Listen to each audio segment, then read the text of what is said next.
Good morning students. Next हमारा topic है antibiotics. ठीक है, एंटीबायोटिक्स क्या होते हैं? एंटीबायोटिक्स ऐसी दवाइयाँ होती हैं जो जीवन को समाप्त करती हैं। बायो मीन्स जीवन, एंटी मतलब विरोधी, जो जीवन के खिलाफ हो, जीवन के विरोधी हो। तो ये जो दवाइयाँ होती हैं एंटीबायोटिक्स, ये जीवाणुओं को मार देती हैं। ठीक है, किसको मारती हैं? ये बैक्टीरिया को किल कर देती हैं।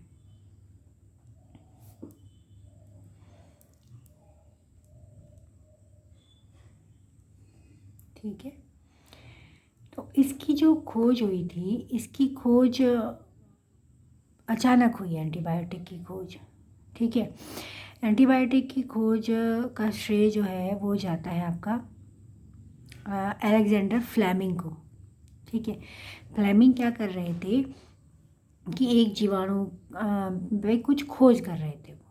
ठीक है, उनके पास एक जीवाणु था, उस जीवाणु का नाम था स्टेफिलोकोकस। ठीक है, तो किस पे काम कर रहे थे वो?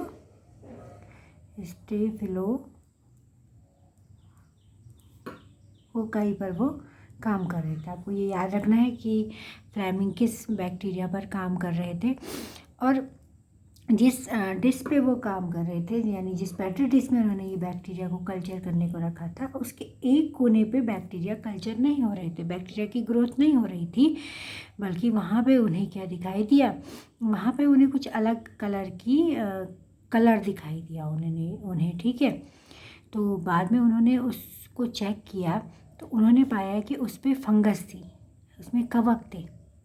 ठीक है, तो ये जो पेट्री डिश थी, इधर तो खूब बैक्टीरिया की ग्रोथ हो रही थी, लेकिन इस पोर्शन में कवक के होने के कारण यहाँ पे बैक्टीरिया की ग्रोथ नहीं हो पा रही थी। तो फिर उन्होंने ये चीज़ को किस तरीके से डिफाइन किया? उन्होंने ये बोला कि यहाँ पे प्रतिजैविकता हो गई है। क्या हो गई है?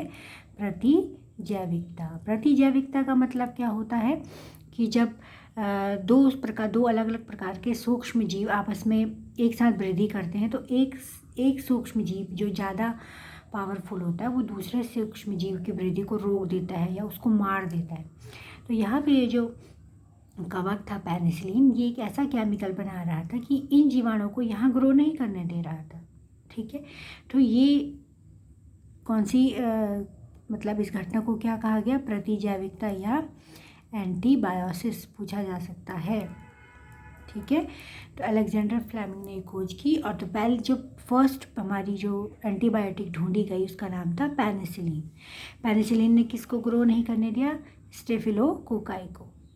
ठीक, पेनिसिलिन को एक प्रभावी रूप में स्थापित करने का श्रेय जो है अर्नस्ट चेन और हार्वर्ड फ्लोरे को जाता है। ठीक है, अर्नस्ट चेन और हार्वर्ड फ्लोरे ने जो द्वितीय विश्व वॉर था, सेकेंड वर्ल्ड वॉर था, उस समय जो सिपाही घायल हुए थे, तो घायल होने में जो इन्फेक्शन हो जाता है उसको रोकने के लिए उन्हें पेनिसिलिन एंटीबायोटिक दी, और ये काफ़ी कारगर साबित हुई। ठीक है, तो आपको ये याद रखना है कि जो कवक उस समय ढूंढा गया था फ्लेमिंग के द्वारा, उसका नाम क्या था? Penicillium notatum. ठीक है, तो ये नाम आपको याद रखने। लेकिन आज जो पेनिसिलिन बनाई, उसी पेनिसिलियम नोटेटम के नाम पे एंटीबायोटिक का नाम पेनिसिलिन रखा गया। आज जो पेनिसिलिन बनाई जाती है वो पेनिसिलिन क्राइसोजेनम से बनाई जाती है। ठीक है, पेनिसिलिन क्राइसोजेनम CHR। तो ये दो नाम आपको याद रखने हैं। आज की एंटीबायोटिक पेनिसिलिन क्राइसोजेनम से बनाई जाती है। आज जो है बहुत प्रकार की एंटीबायोटिक्स की खोज हो चुकी है, जो सूक्ष्म जीव बनाते हैं या रसायन रूप से उनको सिंथेसाइज किया जाता है, जैसे स्ट्रेप्टोमाइसिन, टेट्रासाइक्लिन, टेरामाइसिन, नियोमाइसिन। ठीक है, तो एक ये तो जैसे आपने देखा कवक से बन रही हैं, और भी कई एंटीबायोटिक है जो कवक से बनती हैं। एक बैक्टीरिया है स्ट्रेप्टोमाइसिस। ठीक है,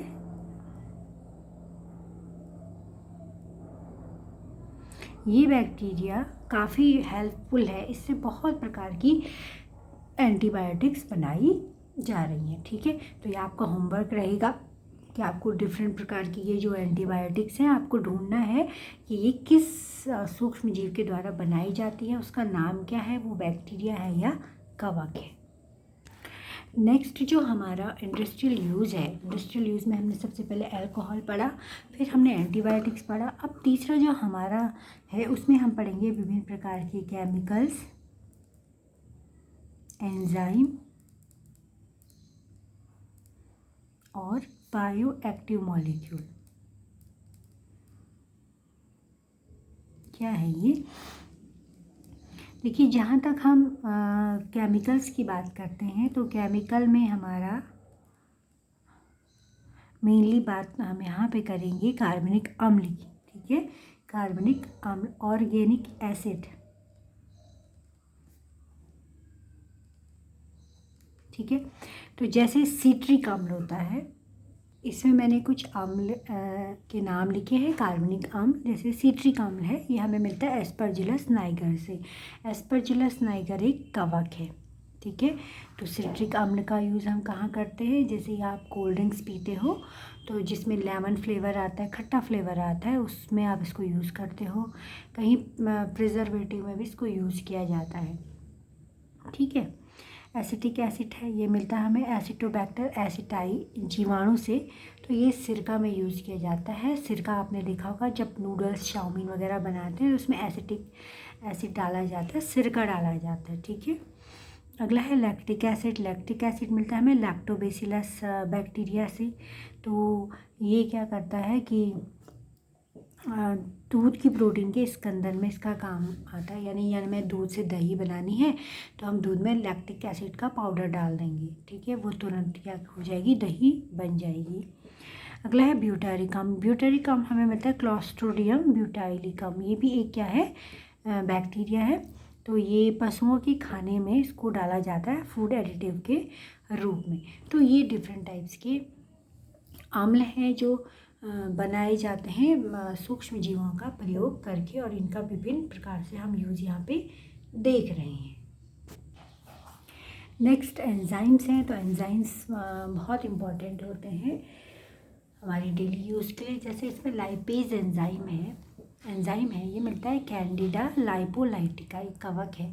अब लाइपेज क्या काम करता है? लाइपेज को मेनली डिटर्जेंट पाउडर में मिलाते हैं, लाइपेज को और प्रोटीज को। मैंने लिखा ना नीचे प्रोटीज। तो जैसे कपड़ों पे खाने के दाग लग जाते हैं, अगर ऑयल का दाग लग गया तो उस डिटर्जेंट, आपने देखा होगा जो बाज़ार में डिटर्जेंट पाउडर आते हैं उसमें लिखा होता है एंजाइम युक्त, जो ज़रा महंगे होते हैं, तो उसमें यही एंजाइम डाले जाते हैं। तो अगर लाइपेज है तो वो आपके कपड़ों से तेल के दाग निकाल देगा। अगर उस पर प्रोटीन का दाग लग गया, आपका जो है प्रोटीन दाल वगैरह का दाग लग गया, तो उसके लिए प्रोटीज एंजाइम यूज़ किया जाता है। ठीक है, और ये सब कहाँ बनते हैं? सूक्ष्म जीवों के द्वारा इनको बनाया जाता है। अगला है पैक्टिनेज एंजाइम। तो पैक्टिनेज एंजाइम क्या करता है? आपने देखा होगा, आप बाज़ार से फलों का जूस खरीदते हो और वही जूस अगर आप घर में बनाओ तो आपको वो क्या दिखाई देगा, उसमें आपको रेसिपी दिखाई देंगी, गाढ़ा दिखाई देगा। और जो आप बाज़ार से जूस लाते हो बिल्कुल क्लीन होता है। तो जो मार्केट में जूस मिलता है उसमें पैक्टिनेज एंजाइम डाला जाता है। ये पैक्टिनेज एंजाइम क्या करता है कि जो प्लांट की सेल्स होती है उसमें जो पैक्टिन पदार्थ होता है, आप जानते हो कि प्लांट की कोशिका भित्ति में पैक्टिन पाया जाता है, तो ये पैक्टिन को डाइजेस्ट करती है, यानी पैक्टिन को तोड़ देती है। पैक्टिनेज एंजाइम पैक्टिन को तोड़ देता है, जिससे उसके साथ साथ प्रोटीज भी उसमें काम करता है। जो उसमें पैक्टिन है वो टूट जाता है और वो जूस हमें क्लीन दिखाई देता है। ठीक है, तो ये एंजाइम का उपयोग है। अगला स्ट्रेप्टोकाइनेज एंजाइम। स्ट्रेप्टोकाइनेज एंजाइम हमें स्ट्रेप्टोकोकस बैक्टीरिया से मिलता है और ये एंजाइम बहुत इंपॉर्टेंट होता है क्लॉट ब्लस्टर में। क्लॉट ब्लस्टर यानी जब किसी को हार्ट की डिजीज़ हो जाती है, हृदय रोग हो जाता है, तो उसकी बॉडी में क्या होता है कि जो ब्लड की वेसल्स होती है उसमें खून का थक्का जमने लगता है। थक्का जमने से ब्लड की प्रॉपर सप्लाई नहीं होती है, तो ये एंजाइम क्या करता है, इस क्लॉट को तोड़ देता है। ठीक है, तो बहुत इंपॉर्टेंट है मेडिसिन में, दवाइयों में। अगला है साइक्लोस्पोरिन ए। साइक्लोस्पोरिन ए हमें मिलता है ट्राइकोडर्मा पॉलीस्पर्मम से। ठीक है, ट्राइकोडर्मा पॉलीस्पर्मम एक कवक है आपका, और ये क्या काम करता है, अंग प्रत्यारोपण में। मैंने आपको बताया था परसों कि जब अंग प्रत्यारोपण करते हैं तो हमारी इम्यूनिटी बहुत एक्टिव हो जाती है, तो इम्यूनिटी को दबाने के लिए साइक्लोस्पोरिन ए ली जाती है। स्टेटिन है, स्टेटिन बहुत इंपॉर्टेंट है। कभी कभी क्या होता है कि आपने देखा होगा ब्लड में कोलेस्ट्रॉल बहुत बढ़ने लगता है, तो ये स्टेटिन उस कोलेस्ट्रॉल को डाइजेस्ट करता है, कम करता है। और ये भी हमें मिलता है यीस्ट से। उस यीस्ट का नाम है मोनोएस्कस परफ्यूरियस। ठीक है, तो ये कुछ इम्पॉर्टेंट एंजाइम है और उनको बनाने वाले सूक्ष्म जीव है, तो ये आपको याद करने। नेक्स्ट है हमारा वाहित मल उपचार, सीवेज ट्रीटमेंट। ठीक है, तो सीवेज क्या होता है, जो घरों में निकलने वाला ह्यूमन एक्सक्रीटा होता है, मल जिसको हम कह देते हैं, या घरों का वेस्ट है, इस सबको मिला के हम सीवेज कह देते हैं। ठीक है, तो शहरों में क्या होता है कि ये सीवेज जो है इसको नदियों में नहीं छोड़ा जाता है। ठीक है, उसको नदी में छोड़ने से पहले ही उसका ट्रीटमेंट किया जाता है, उसको साफ़ किया जाता है। इसी को हम कहते हैं वहित मल उपचार। ठीक है, इसके लिए सीवेज ट्रीटमेंट प्लांट्स लगाए जाते हैं। वहित मल उपचार के लिए हम क्या लगाते हैं, सीवेज ट्रीटमेंट्स प्लांट्स लगे होते हैं शहरों में। ठीक है, तो इसका ट्रीटमेंट किससे होता है, ट्रीटमेंट मतलब इलाज करना, मल का इलाज करना यानी उसको हटाना। इसका इलाज करने के लिए मल में नेचुरली प्राकृतिक रूप से क्या होते हैं, हेट्रोट्रॉपिक जीवाणु उपस्थित होते हैं। हेट्रोट्रॉपिक यानी विषमपोषी जीवाणु उसमें स्वतः ही क्या होते हैं, उपस्थित होते हैं। अब ये ट्रीटमेंट जो है 2 स्टेप में किया जाता है। पहला होता है प्राथमिक ट्रीटमेंट, प्राथमिक उपचार। तो प्राथमिक उपचार में हम क्या करते हैं, इसमें मेनली हमारा भौतिक फिजिकल रिमूवल ऑफ पार्टिकल होता है, यानी कि भौतिक उपचार भी हम इसे कह देते हैं। प्राथमिक उपचार को हम क्या कह देते हैं, भौतिक उपचार।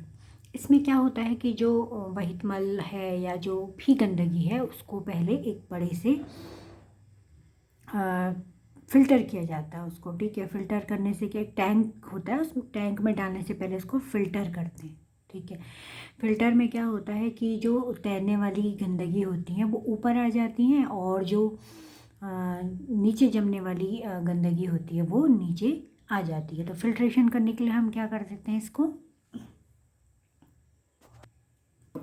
2 चीज़ें हमने यहाँ पर करी, फिल्ट्रेशन यानी छानना, और दूसरा हमने करा अवसादन, सेडिमेंटेशन। अवसादन क्या होता है, नीचे बैठना। जैसे आपने देखा होगा कि आप गंदा पानी लेके आओ, उसको रख दो तो मिट्टी और पत्थर के कण नीचे बैठ जाते हैं और शुद्ध पानी ऊपर आ जाता है। इसी को अवसादन या सेडिमेंटेशन कह देते हैं। छानते क्यों है, ताकि जो छनने वाली अशुद्धियाँ हैं, तैरने वाली जो चीज़ें हैं वो अलग हो जाएं। ठीक, तो तैरने वाली चीज़ अलग कर ली। उसके बाद टैंक में जो मोटी मोटी बजरी थी या मिट्टी के कण थे या पत्थर था वो नीचे बैठ जाएगा। तो फिर हमको टैंक में क्या मिलेगा, टैंक में हमें मोटी वाली चीज़ें नीचे मिलेंगी। ठीक है, तैरने वाली चीज़ें हमने अलग कर ली हैं। नीचे हमें जो सॉलिड पार्टिकल हैं, पत्थर हैं या मिट्टी है, रेत है, वो नीचे बैठ जाएगा। ठीक, तो इसको हम कह देते हैं स्लज, प्राइमरी स्लज, प्राथमिक स्लज इसको हम कह देते हैं। और जो ऊपर बचा होगा वाटरी फॉर्म में, पानी के रूप में, इसको हम कह देते हैं बहिश्राव। ठीक है, बहिश्राव या इफ्लुएंट हम इसको कह देते हैं। बहिश्राव मतलब बाहर बहने वाला। फिर इस बहिश्राव को, प्राइमरी स्लज तो इसी में रहेगा प्राइमरी टैंक में, इस इफ्लुएंट को हम भेजते हैं कहाँ, बहिश्राव को एक दूसरे टैंक में भेजते हैं। ठीक है, तो उसको आप कहते हैं द्वितीयक उपचार, या इसका दूसरा नाम है बायोलॉजिकल ट्रीटमेंट। ठीक है,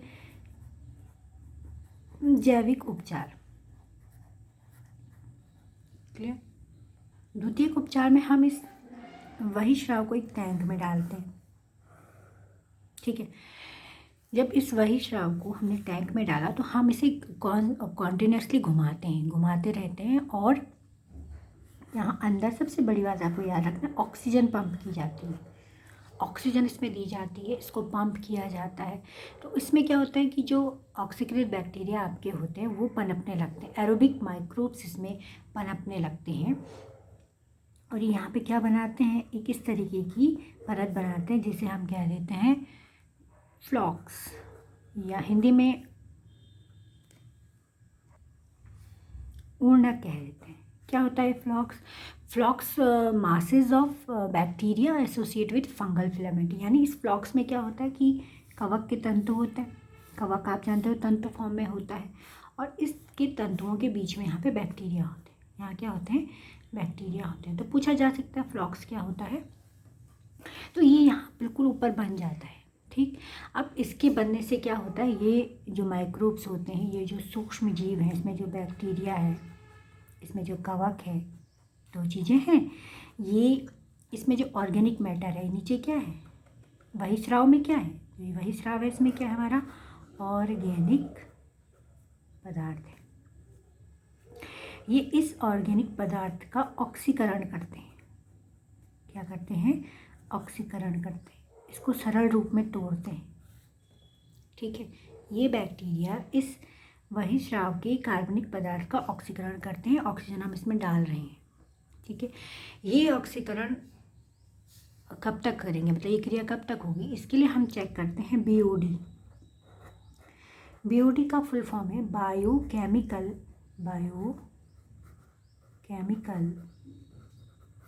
ऑक्सीजन डिमांड। ठीक, क्या होता है बीओडी? देखिए, ये सपोज 1 लीटर आपका इसमें मिक्स वाटर है, यानी इसमें पानी भी है और इसमें ऑर्गेनिक पदार्थ है, कार्बनिक पदार्थ है।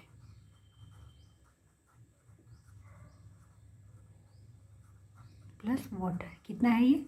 1 लीटर है, 1 लीटर। इस 1 लीटर अकार्बनिक पदार्थ को ऑक्सीकृत करने के लिए जितनी ऑक्सीजन चाहिए होती है, ध्यान से सुनिए, परिभाषा आपको बुक में मिल जाएगी। 1 लीटर जल में उपस्थित कार्बनिक पदार्थ के ऑक्सीकरण के लिए जितनी ऑक्सीजन चाहिए होती है। ठीक है, फिर से सुनिए, 1 लीटर पानी में उपस्थित कार्बनिक पदार्थ के ऑक्सीकरण के लिए बैक्टीरिया को, जीवाणु को जितनी ऑक्सीजन चाहिए होती है वो उसकी बायोलॉजिकल ऑक्सीजन डिमांड कहलाती है। ठीक है, तो जब इसमें कार्बनिक पदार्थ बहुत ज़्यादा होगा, अशुद्धियाँ ज़्यादा होगी, कार्बनिक पदार्थ का मतलब यहाँ पे अशुद्धि, तो बीओडी ज़्यादा होगी, डिमांड ज़्यादा होगी ऑक्सीजन की, है ना। तो यहाँ पे आपको क्या याद रखना है, यहाँ लिख देती हूँ मैं, जितना अशुद्ध पानी होगा उतना क्या होगा, बीओडी ज़्यादा होगी, बायोलॉजिकल ऑक्सीजन डिमांड ज़्यादा होगी। जैसे जैसे पानी शुद्ध हो जाएगा बीओडी कम हो जाएगी, यानी ऑक्सीजन की डिमांड अब कम होगी। ऑक्सीजन की डिमांड कब थी, जब इस कार्बनिक पदार्थ का, इसमें जो अशुद्धि है उसका ऑक्सीकरण करना है।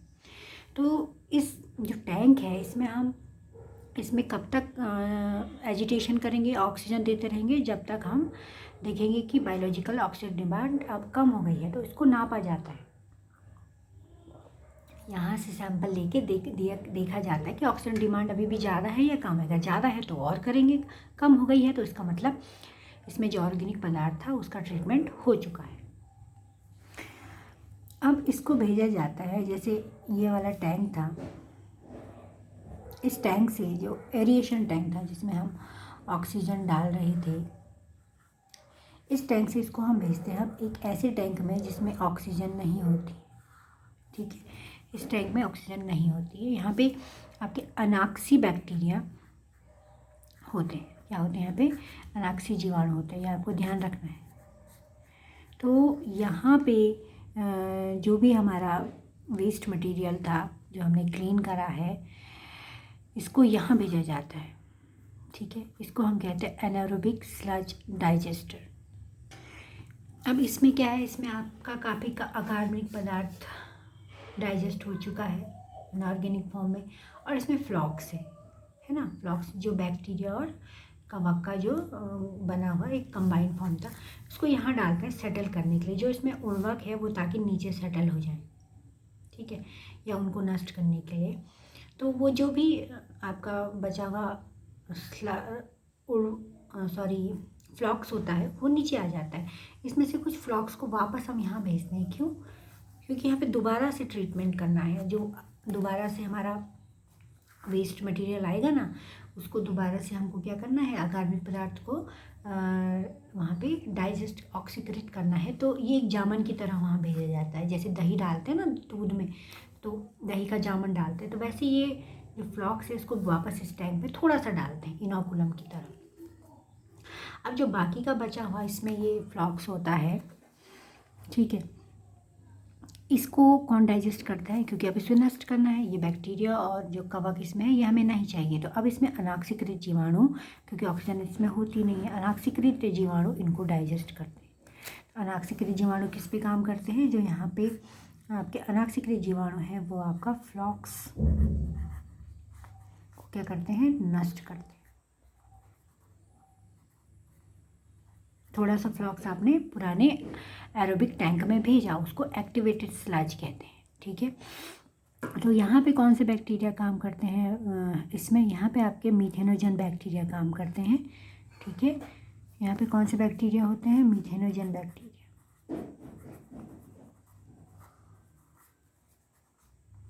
या ये आपके अनाक्सी बैक्टीरिया भी होते हैं। और उसके बाद यहाँ से गैसें निकलती हैं, क्योंकि अनाक्सी बैक्टीरिया यहाँ पे काम कर रहे हैं, तो गैस यहाँ से निकलेंगी। इन गैसों को आप कलेक्ट कर सकते हो।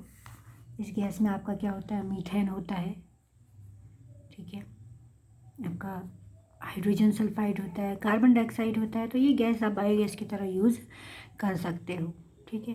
तो इस एनारोबिक स्लज डाइजेस्टर में फ्लॉक्स को तोड़ा जाता है और भी जो अशुद्धियाँ हैं उस पर आपका अनाक्सीकृत जीवाणु काम करते हैं। यहाँ पे वायवीय जीवाणु काम करते हैं, यहाँ पे अवायवीय जीवाणु काम करते हैं।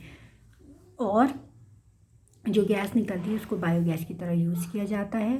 थोड़ा सा ये जो फ्लॉक्स होता है इसको हम पुराने टैंक में डालते हैं ताकि वहाँ पे वो प्रतिजामन की तरह कार्य करे। उसके बाद फिर ये जो यहाँ पे पानी जो बचता है, जो शुद्ध माना जाता है, तो विकसित कंट्रियों में और तृतीयक उपचार, चतुर्थक उपचार दिया जाता है, लेकिन कुछ कंट्रियों में इसको सेकेंडरी ट्रीटमेंट तक ही दिया जाता है। उसके बाद इसको नदियों में छोड़ दिया जाता है, ठीक है। तो ये आपको समझ आया होगा कि जो मलमूत्र होता है उसको पहले प्राथमिक उपचार किया जाता है, जिसमें बड़ी बड़ी गंदगियाँ हटा दी जाती हैं। जो नीचे बैठ जाता है उसको स्लज कहते हैं। जो ऊपर होता है उसको बहिस्राव या इफ्यूसलेंट कहते हैं। फिर उसको हम डालते हैं प्राथमिक टैंक में। उस टैंक में हम ऑक्सीजन डालते हैं लगातार। ऑक्सीजन की उपस्थिति में वहाँ जो ऑक्सीकृत बैक्टीरिया होते हैं वो उसको ऑक्सीकृत करते हैं, ठीक है। कब तक ऑक्सीकृत करना है इसकी जांच के लिए हम बायोलॉजिकल ऑक्सीजन डिमांड को देखते हैं। जब बायोलॉजिकल ऑक्सीजन डिमांड कम हो जाती है तो हम उसको बंद करके उसको फिर अगले टैंक में डालते हैं। अगले टैंक में हम क्यों डालते हैं? क्योंकि ऑक्सीकृत टैंक में हमारा क्या बन जाता है? फ्लॉक्स बन जाता है, ठीक है। तो उस फ्लॉक्स में कवक और बैक्टीरिया होते हैं। थोड़ा सा फ्लॉक्स हम वापस इसी टैंक में भेज देते हैं जिसमें ऑक्सीकृत क्रिया होनी है, और बाकी के फ्लॉक्स को हम इस अनाक्सीकृत डाइजेस्टर में डाल देते हैं। स्लज डाइजेस्टर, स्लज वही होता है जो नीचे बैठ जाता है, ठीक है। ये नीचे बैठ गया और यहाँ पे इसका ट्रीटमेंट किया जाता है, इसको नष्ट किया जाता है, क्योंकि इसको तो हम नदी में नहीं छोड़ सकते ना फ्लॉक्स को। तो इसको अनाक्सीकृत बैक्टीरिया क्या करते हैं? इसको नष्ट करते हैं, क्योंकि अनाक्सीकृत बैक्टीरिया नदी में तो जीवित नहीं रहेंगे, नदी में पानी है, ऑक्सीजन है, सॉरी। तो यहाँ पे इसमें मीथेनोजन बैक्टीरिया एक अनाक्सीकृत बैक्टीरिया है। और भी बैक्टीरिया होते हैं, वो इस फ्लॉक्स को तोड़ते हैं और भी जो अशुद्धि होती है इस प्लांट में, इस ट्रीटेड पानी में, उसको क्लीन करते हैं। इस दौरान गैसें निकलती हैं, methane, hydrogen sulphide, carbon dioxide, इनको हम बायोगैस की तरह यूज़ कर सकते हैं। और जो बचा हुआ फिर हमारा क्लीन वाटर होता है उसको हम नदियों में भेज देते हैं। तो ये आपका वाटर ट्रीटमेंट प्लांट है, पूछा जाता है, इसको आप करेंगे। आज मैं आपको इतना ही बताऊँगी। Thank you.